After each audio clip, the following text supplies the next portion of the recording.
આશિષભાઈ કહેતા હતા કે ત્રીજું વિશ્વયુદ્ધ અને પાણીના કારણે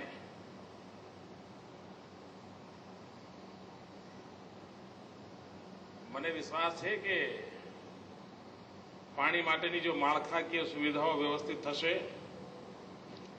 તો કોઈ યુદ્ધની સંભાવના નથી અને માળખાકીય સુવિધાઓ કરવી હશે તો દોશિયન જેવા મિત્રો વધુ ને વધુ આ પ્રકારના ઇન્ફ્રાસ્ટ્રક્ચર માટેની આવશ્યક મટીરીયલના ઉદ્યોગો ઉભા કરશે. તો એક પ્રકારે તમારો અહીંનો આ પ્રયાસ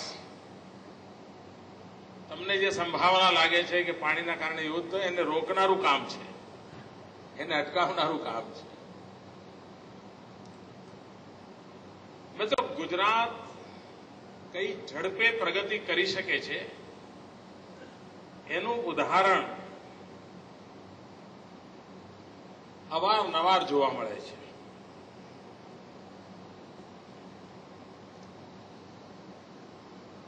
મિસ્ટર મિશોલ જ્યારે એમના ભાષણમાં ઉલ્લેખ કરતા હતા ત્યારે એમણે કહ્યું કે મેં ગુજરાત એટલા માટે પસંદ કર્યું કારણ ગુજરાતીઓ ઓપન માઇન્ડેડ છે.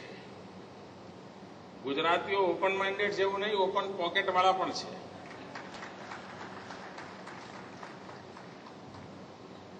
એ રૂપિયા ખર્ચી જાણે છે, એ રૂપિયાને ઉગાડી શકે છે અને એને કારણે કેટલી ઝડપથી કામ થાય છે. 2009ના જાન્યુઆરીમાં વાયબ્રન્ટ ગુજરાત સમિટમાં આ દોશમ પ્રોજેક્ટનું MOU સાઇન થાય, પછી જમીન શોધવાનો કાર્યક્રમ શરૂ થાય, આખી સરકાર આડે ઊભી હોય,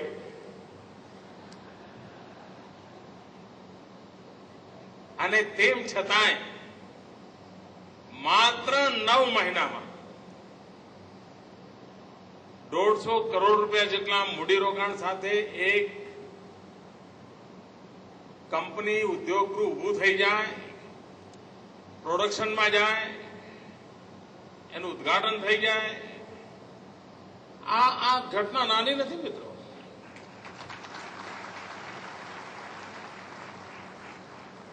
લોકોને નેનો પ્રોજેક્ટની જ ખબર છે કે નેનો મોદીએ 45 મિનિટમાં પાર કર્યું. નેનો અહીંયા પડોશમાં છે, લોકોને નજર પડશે.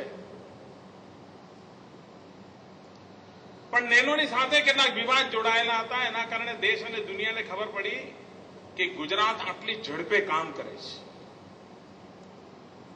મિત્રો, ગુજરાતની ઝડપ કેટલી છે? આપણે ત્યાં હમણાં બરોડામાં એક કારખાનાનું ઉદ્ઘાટન થયું 2 મહિના પહેલા.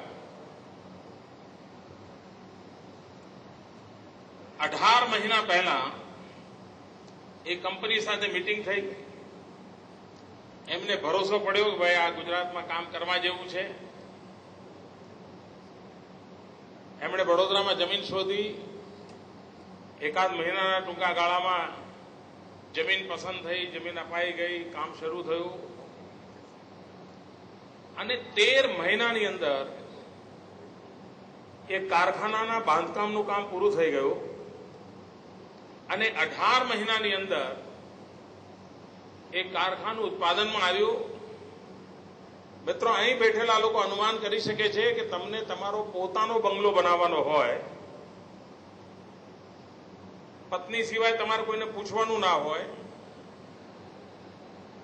રૂપિયા પડ્યા હોય, જમીન લઈ લીધેલી હોય, કોન્ટ્રાક્ટર આર્કિટેક્ચર બધું નક્કી થઈ ગયું હોય, તેમ છતાંય 18 મહિનાની અંદર 5-50 લાખનો બંગલો બનાવવાનું કામ તમે પૂરું ન કરી શકો, એ તમારો પોતાનો અનુભવ હશે. સામાન્ય માનવીને 5-10 લાખ રૂપિયાનો ફ્લેટ લેવો હોય ને તો પણ 2-3 વર્ષ તો શોધવામાં જતા રહે એના કે કયો વિસ્તાર લઈએ, અડોશીઓ પડોશીઓ કેવા હોય, બિલ્ડર કેવો છે.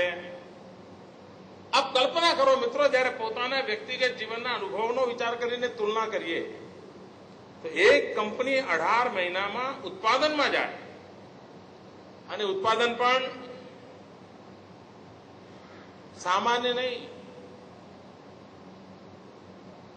એક કંપનીમાં ઉત્પાદન થાય છે. આ દેશની સૌથી પહેલી મેટ્રો રેલવે ટ્રેન અને 18 મહિનામાં પહેલી મેટ્રો ટ્રેન બનાવીને દિલ્હીને આપી દીધી. આપ કલ્પના કરી શકો છો મિત્રો, ગુજરાતની કામ કરવાની ક્ષમતા, એનું વાતાવરણ કેટલું પોષક છે, કેટલું પૂરક છે.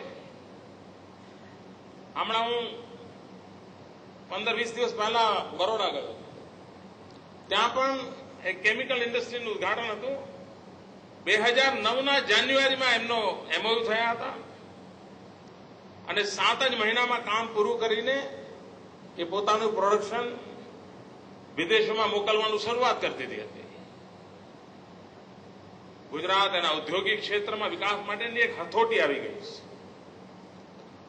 સમસ્યાઓનું સમાધાન કેમ કરવું એની આગવી સ્કિલ ગુજરાતે વિકસાવી લીધી છે. ચાહે સરકારી માળખામાં હોય, ચાહે ઔદ્યોગિક માળખામાં હોય, ચાહે વ્યાપારિક ક્ષેત્રે હોય. અને સૌથી મોટી વિશેષતા એ છે કે આપણા આ બધામાં એક હાર્મની છે. ખેડૂતને જમીન આપવાની હશે, નહીં આપવાની હશે તો પણ, ઉદ્યોગકારને જમીન લેવાની હશે કે નહીં લેવાની હોય તો પણ, સરકારી અધિકારીઓએ જમીન માટેના પરવાના આપવાના હશે કે નહીં આપવાના હોય તો પણ, ઉત્પાદકે પોતાના સ્કિલ માણસો દ્વારા ઉત્પાદન કરવાનું હશે તો, એને એક્સપોર્ટ કરવાનું હશે તો, પ્રત્યેક કામમાં ઝીરોથી લઈને અલ્ટિમેટ એમ સુધી એક હાર્મનીનું વાતાવરણ આ ગુજરાતે નવી વિશેષતા આજે દુનિયાની સામે પ્રસ્થાપિત કરી છે. અને એનું પરિણામ છે કે આટલી ઝડપથી આપણે વિકાસ કરી શક્યા છીએ.